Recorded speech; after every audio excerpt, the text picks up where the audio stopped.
I've lived in this neighborhood for over 8 years. Keep to myself, pay my bills on time, and the loudest thing in my home is my coffee grinder. My African gray parrot, Charlie, has been my companion for over a decade. A clever, talkative bird who can mimic voices almost perfectly. I never imagined that one day his talent would become the center of a bizarre accusation that could cost me my home, my peace, and maybe even Charlie himself. Asterisk, the pounding on my door wasn't just loud, it was angry. Can tell when a knock carries hostility. It's sharp, impatient. It's meant to make your stomach drop before you even see who's there. When I swung the door open, 2 animal control officers stood shoulder to shoulder. One was tall, thin, and grim-faced. The other had a clipboard in hand, eyes scanning past me like he was already looking for something to confiscate. And then I saw her. My neighbor, Miss Parker. She stood behind them with her arms folded, lips curled in that smug, self-satisfied way she always had when she thought she was about to win something. She was the kind of neighbor who watered her lawn exactly at 6 a.m., complained if yours wasn't as green as hers, and stared out her blinds like it was her full-time job. The taller officer spoke first. "Sir, we've received a complaint about your parrot." Several complaints, actually. My brow furrowed. Complaint. About Charlie? The clipboard officer flipped a page. "Your neighbor here says the bird has been screaming disturbing phrases late at night. Threats, obscenities, yelling things that, well, are alarming enough that we're here to investigate." I blinked, processing the words as if they'd been spoken in another language. My parrot? Threatening people? That's ridiculous. Says hello, he whistles, he mimics. The microwave beep. That's it. Miss Parker stepped forward just enough to make her voice heard, dripping with mock concern. "I've been patient, but this has gone on for weeks. Last night he was shouting, 'I'm gonna get you,' over and over. My children couldn't sleep. I recorded it. I don't feel safe next door." "Recorded it?" I asked, my voice rising. "Let me hear it." Her lips curved into a little smile as she pulled out her phone. She tapped the screen, and out came a grainy audio recording. Sure enough, it sounded exactly like Charlie's voice. The words were chilling. "I'm gonna get you. I'm watching you. You better run," repeated over and over, with an eerie pause between phrases. I felt my stomach tighten. It did sound like Charlie. The pitch, the rhythm, it was uncanny. But I knew my bird. He'd never said those words before.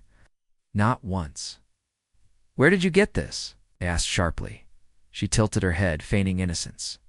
"From my backyard, window open." We all heard it. The taller officer stepped in. "Sir, parrots can pick up language from many sources. Television, conversations, shouting from the street. Regardless, these kinds of statements repeated at night are disturbing the peace and could be considered a threat. If it continues, we may have to remove the bird." Remove Charlie.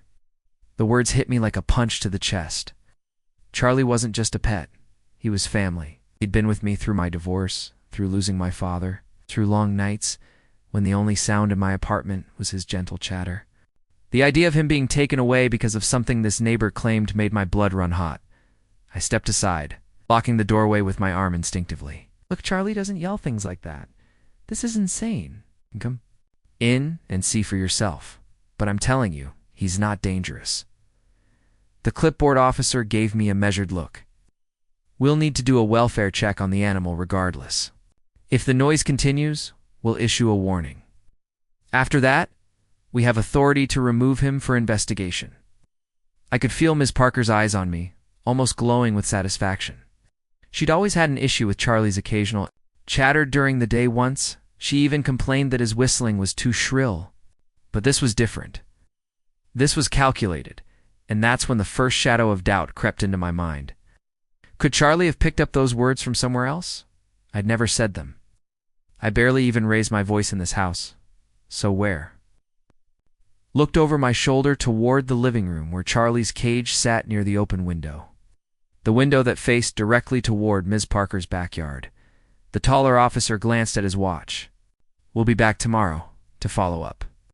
If we receive more complaints tonight, we'll act sooner."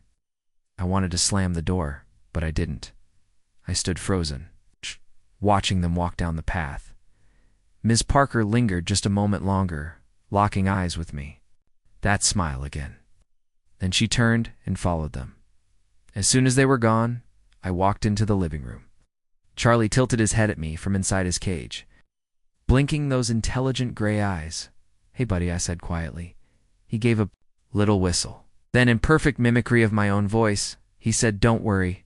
It should have been comforting. Instead, it sent a shiver down my spine. Because now, I knew two things for sure. One, someone had taught Charlie those threatening words. To whoever it was, wanted him gone. And if I didn't figure out why, they might just get what they wanted. Asterisk, the next morning, I barely touched my coffee. My hands wrapped around the mug, but the warmth didn't sink in.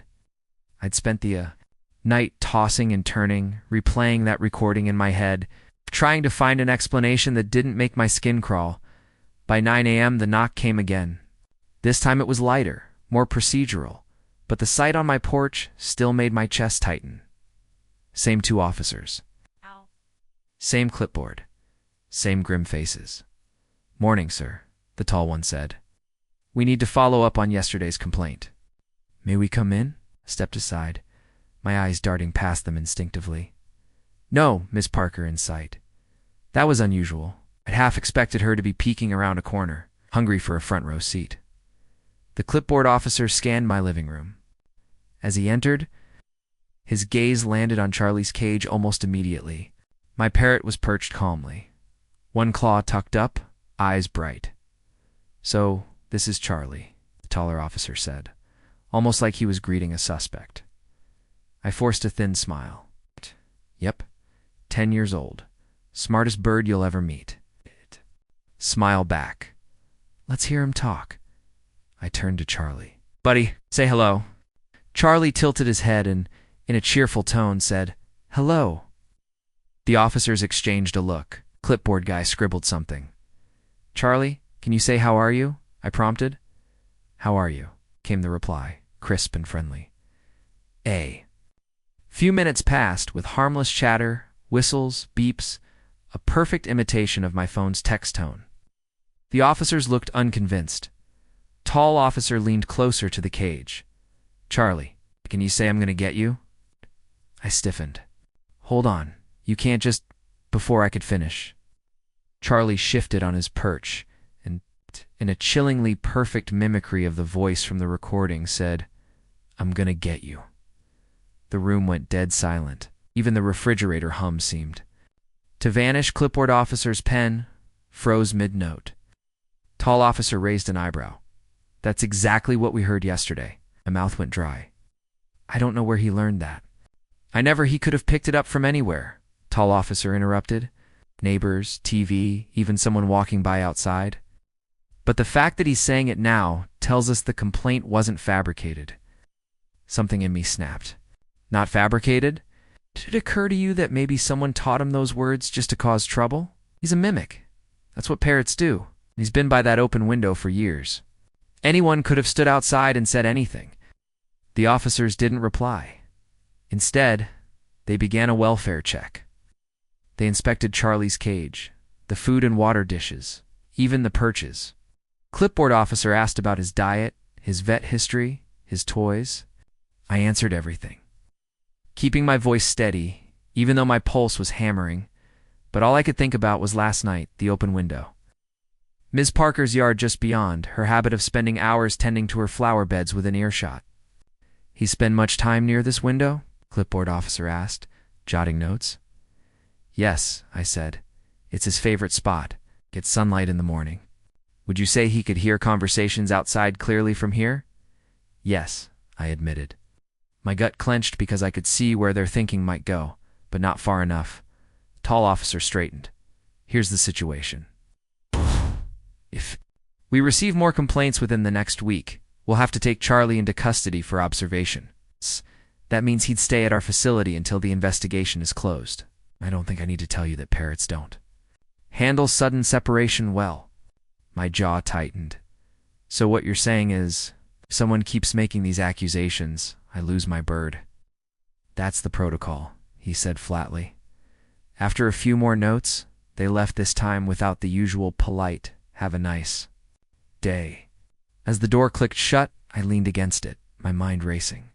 Charlie whistled softly, then mimicked my voice again. Don't worry, but I was worried. More than worried. Because now I had proof that he'd learned those words, but not from me. And if I didn't figure out how, Miss Parker or whoever was behind this could make it happen again. I decided I needed answers. I went to the window and looked out. The backyard was still, the neighbor's garden perfectly trimmed. But something about the quiet felt staged, too perfect. That's when I remembered something about Charlie's mimicry. He didn't just repeat words, he copied tone, accent, inflection. If I could get him to repeat those phrases again, maybe I could figure out whose voice he'd been imitating. It was a long shot, but it was all I had. I closed the window and locked it. From now on, no outside voices would reach Charlie unless I let them. He spoke again, it would be because I prompted him. This wasn't just about defending my bird anymore. It was about catching whoever was behind this and stopping them before they got what they wanted. And deep down, I had a sinking suspicion I already knew exactly who it was. Asterisk for the next 2 days. I kept Charlie inside with the window shut tight. No breeze, no street chatter, no chance for anyone to sneak in new phrases. I spent hours just listening to him. He repeated the usual, "Hello, how are you?" and the occasional whistle that matched my microwave beep. But late in the afternoon, on the second day, he did it again. "I'm gonna get you." The words came out slow, deliberate. Then, after a pause, "You better run." But this time, I didn't just hear the words. I heard the voice. It wasn't mine. It wasn't even close. It had a sharper tone, a slight nasal edge. It's the same voice I'd heard countless times. Yelling at landscapers, lecturing delivery drivers, and scolding kids for stepping on her lawn. Miss Parker, my pulse quickened. This wasn't just suspicion anymore. This was proof. The problem was, animal control wouldn't take my word for it. I needed them to hear it themselves. I grabbed my phone and opened the voice recorder app. "Okay, buddy," I said softly. "One more time." Charlie tilted his head, repeated the phrase slowly, just enough to prompt him. He stared at me, blinked, and then in perfect mimicry of Ms. Parker's tone, repeated every single threatening line from the recording she had played for the officers. I froze the moment he stopped, my finger hitting save on the recording. The file sat there on my phone like a tiny, glowing piece of justice, but I wasn't going to send it yet, not without catching her in the act. The next morning, I set the trap. I moved Charlie's cage back near the open window, but left my phone on the table beside it, recording with the mic aimed outward. I went about my business pretending to water plants and tidy up, all while keeping one ear tuned to the street. It didn't take long. Around mid-morning, I heard the faint creak of a gate, then footsteps. Then a voice casual at first, muttering something about the weather, and then it began. "I'm gonna get you. You better run. Watching you." I stood frozen, watching through the sheer curtain. There she was, standing in her yard, facing Charlie's cage like she was delivering a monologue. My parrot tilted his head, absorbing every word like a student in class. I let the recording run until she finally stepped back, glanced toward my house, and disappeared around the corner. When I stopped the recording and played it back, the audio was crystal clear. Miss Parker's voice feeding Charlie. The exact same phrases she'd accused him of saying on his own. I didn't even bother editing. I packaged both recordings. Charlie, mimicking her voice, and her actual voice teaching him, into a single file and emailed it to the animal control officer who had threatened to take Charlie away. I added a short note. "If you want proof this complaint was fabricated, listen to this." I didn't hear back until the next afternoon. A knock came at my door, but this time, it wasn't tense or hostile. The tall officer stood there with a faint, almost sheepish smile. "Sir," he said, "we reviewed your recording. That's pretty damning evidence. We also paid a visit to your neighbor this morning. She admitted to teaching your parrot those phrases, claimed it was a joke." A joke. I had joked that. Could have taken my companion away from me, branded me as some kind of menace, and left me fighting an uphill battle to get him back. The officer's smile faded. She's been issued a formal warning for harassment and filing a false complaint. You won't be hearing from her again. I glanced past him at Miss Parker's house. The blinds were drawn tight. When he left, I walked over to Charlie's cage. He looked at me with those bright eyes, fluffing his feathers. "Hey, buddy," I said quietly. He whistled, then in my own voice, not hers, said, "Don't worry." This time the words didn't send a shiver down my spine. This time they felt like the truth. I moved his cage to the opposite side of the room, away from the window. Not because I thought he'd be in danger again, but because I realized something. Charlie didn't need the outside world to entertain him. He had me, and I had him. Later, that night, as I sat in the quiet glow of the living room lamp, I replayed the events of the past week. It struck me how quickly lies can snowball, how something as innocent as a bird repeating words can be twisted into a weapon by someone with an agenda.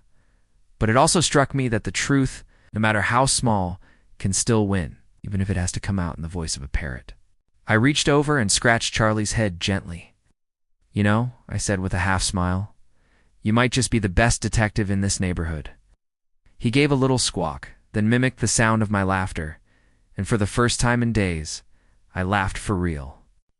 Asterisk, moral of the story, trust can be fragile, and lies can spread faster than the truth, but deception will always leave cracks for the light to shine through. Even the smallest voice, when it speaks honestly, can shatter the loudest lie.